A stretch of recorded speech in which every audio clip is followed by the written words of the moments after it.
नमस्कार विद्यार्थी मित्रांनो. विषय गणित स्तर माध्यमिक 9वी ते 10वी अध्ययन निष्पत्ती त्रिकोणाच्या बाह्यकोनाचे माप काढता येते. तर या ठिकाणी काही आपण कृती बघणार आहोत. तर एक त्रिकोण काढला आहे ABC आणि ACD हा त्याचा बाह्यकोन आहे. तर त्रिकोणाला 3 आंतरकोन असतात. त्यापैकी आपण A या कोनाचं माप एका रंगीत कागदाच्या कात्रणा सहाय्याने आपण घेणार आहोत. त्याचप्रमाणे आपल्याला दिसत आहे की आपण B या कोनाचं सुद्धा माप आपण घेतलेलं आहे. ते सुद्धा एक रंगीत कागदाच्या सहाय्याने. आणि ACD हा बाह्यकोन आहे.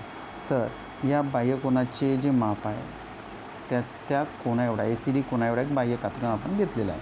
मग आता आपल्याला काय दिसतं आहे, तर ACDचं माप आपल्याला माहीत झालेलं आहे कात्रणाच्या सहाय्याने. मग आपण काय केलं, कोन A आणि कोन B हे जे दोन आंतरकोन आहेत, या दोन्ही आंतरकोनांना आपण एकत्र केलं.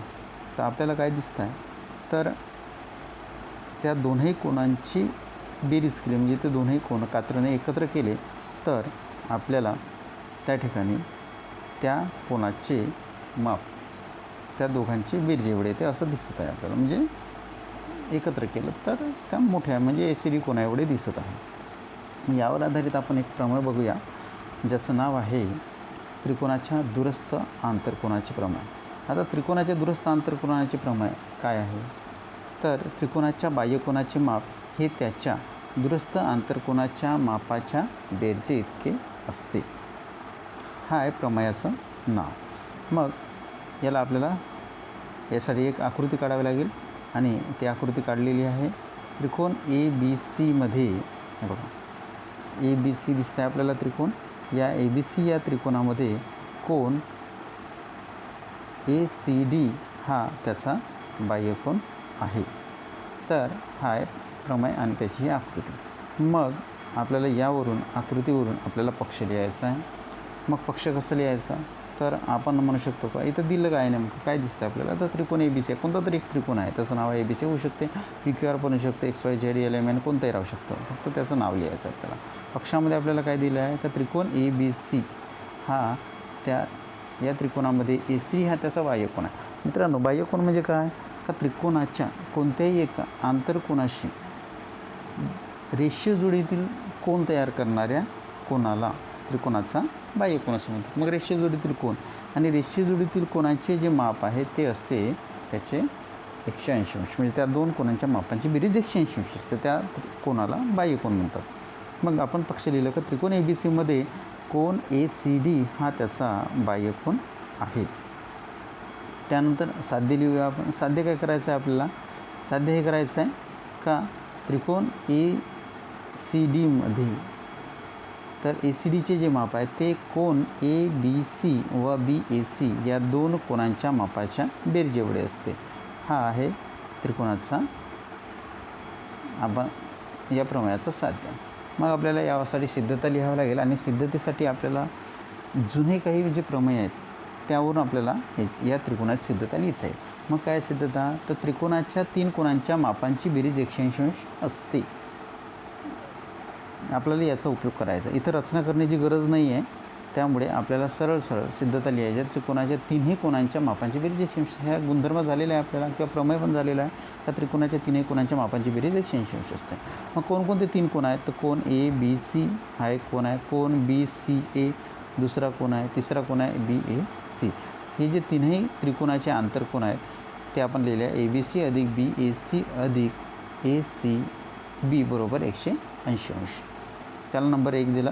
तसंच मग आपल्याला काय दिसतं आहे का ACB आणि ACD हे 2 कोन आहेत आणि ते 2 कोन रेषीय जोडीतील कोन आहेत. यांचासुद्धा उपयोग करता येते आपल्याला. आणि आपल्याला असं दिसतं आहे का त्रिकोण या 2 कोनांच्या मापांची बेरीजसुद्धा 180 आहे. मग फ्रॉम 1 and 2 म्हणजे 1 आणि 2 वरून आपल्याला असं दिसते की याची जी डावी बाजू आहे उजवी बाजू आहे ती सारखी आहे, म्हणजे डावी बाजूसुद्धा सारखीच राहील.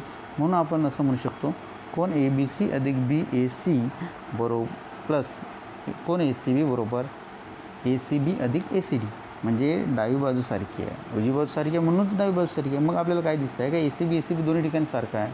मग हे जर दोन्ही कॅन्सल झाले तर काय दिसेल आपल्याला, की ABC अधिक BAC बरोबर ACD.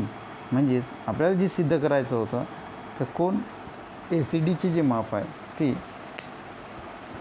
त्या कोनाच्या म्हणजे दोन दुरस्थ जे आंतरकोन आहेत त्या दोन कोनांच्या मापाच्या बेरजेवढे असते.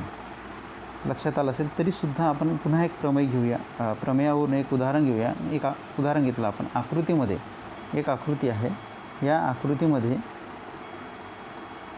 आपल्याला दिसतं आहे त्रिकोण PQR आहे आणि PQRमध्ये PRS हा त्याचा बाह्यकोन आहे. कोन Pचे माप आहे 55 अंश, कोन Qचे माप आहे 70 अंश. तर माप कोन PRS काढा.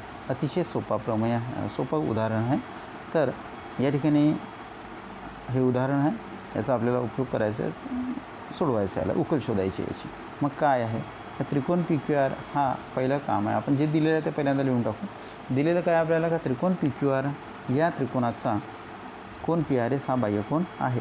मग बाह्यकोन आहे म्हणून मग प्रमेय वापरला आपण दुरस्थ आंतरकोनाच्या प्रमेयानुसार किंवा प्रमेयावरून. दुरस्थ आंतरकोनाच्या प्रमेयावरून काय आहे तर कोन PRSचे जे माप आहे ते कसे आहे त्या दोन कोनांच्या, कोणत्या दोन कोनांच्या तर PQR आणि QPR या दोन कोनांच्या मापाच्या बेरजेवढे असते. मग PQRचे माप आहे 70 प्लस QPRचे मापसुद्धा किती आहे 55. आणि या दोघांची बेरीज केली तर येत आहे 125. म्हणजेच अशा एकदम सोप्या पद्धतीत आपल्याला कोन PRSचं माप काढता येते आणि माप कोन PRS बरोबर 125 अंश. तर धन्यवाद मित्रांनो. या ठिकाणी आपल्याला लक्षात आलं असेलच.